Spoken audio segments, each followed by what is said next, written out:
नमस्कार प्रशिक्षुओं, मैं एस.के. मौर्य आपकी सेवा में आंतरिक शांति एवं योग लेकर उपस्थित हुआ हूँ, जिसे इंटरनल पीस एंड योगा कहते हैं। आंतरिक शांति और योग का बहुत ही गहरा संबंध है, घनिष्ठ संबंध है। योगासन द्वारा शरीर के आंतरिक विकार को दूर करके शरीर को स्वस्थ किया जाता है और उसे विकार मुक्त बनाया जाता है। इसलिए शिक्षा में योग का सम्मिलित करना बहुत ही आवश्यक है। योग क्या है और इसकी शुरुआत कैसे हुई, ये प्रश्न बहुत महत्वपूर्ण है। योग का कोई एकमात्र संस्थापक नहीं है, अपितु इसकी शुरुआत भारत से मानी गई है। इसके प्रमाण प्राचीन उपनिषद, भगवद गीता और पतंजलि योग सूत्र में मिलता है। पतंजलि ने योग में अनूठा योगदान दिया है और उन्होंने योग को शारीरिक, आध्यात्मिक, मानसिक विकास का एक उचित क्रम बताया है। इसकी अवधारणा हम देखें तो व्याकरण में कहा गया है कि युज धातु से इसका निर्माण हुआ है। युज का अर्थ होता है जोड़ना, समन्वय करना, मिलाना, भावात्मक एकता लाना आदि। महर्षि पतंजलि ने जो परिभाषा दी है उसमें कहा है कि चित्त की वृत्तियों का निरोध करना ही योग है। यानी मन में तरह तरह के ख्याल जो आते हैं उनको कंट्रोल कर लेना और आत्म तत्व में लीन हो जाना ही योग है। भगवद गीता में कहा गया है योग क्या है, कष्टों तथा दुखों से मुक्ति की स्थिति है। जब हम अंतः स्थित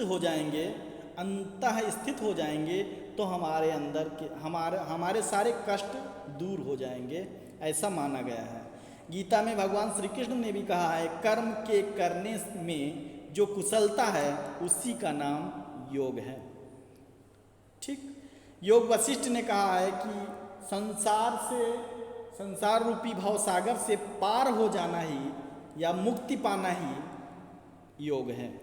प्रोफेसर राम सिंह ने कहा कि योग का अर्थ मनुष्य के व्यक्तित्व के शारीरिक, मानसिक, बौद्धिक, आध्यात्मिक पक्षों का एकीकरण है और उसके द्वारा ही समन्वय करना ही योग है। डॉक्टर सर्वपल्ली राधाकृष्णन ने कहा कि अपनी आध्यात्मिक शक्तियों को एक जगह इकट्ठा करना, उन्हें संतुलित करना और उसे बढ़ाना ही योग है। अपने अंदर जो शक्तियाँ हैं, आंतरिक शक्तियाँ हैं, आध्यात्मिक शक्तियाँ हैं, उनको इकट्ठा करना, संचय करना और उनको संतुलित करना और उनको बढ़ाना ही योग बताया है डॉक्टर सर्वपल्ली राधाकृष्णन ने। महर्षि पतंजलि को फादर ऑफ योगा यानी योग का पिता कहा गया है, रचयिता भी कहा गया है योग का। और इन्होंने सर्वप्रथम एक अलग से पुस्तक लिखी और जिसका नाम था योग सूत्र। योग की विशेषताएं देखी जाएं तो क्या है, यह शक्ति अर्जित करने का साधन है। शक्ति अर्जित करने का साधन है। योग से क्या हो जाएगा, कंसंट्रेशन होता है, एकाग्रता आती है, एकाग्रता में भी सहायक है और शक्ति आ जाती है, स्फूर्ति आ जाती है। योग के द्वारा व्यक्ति को अपनी आंतरिक क्षमता का बोध होता है, एनर्जाइज हो जाता है और वह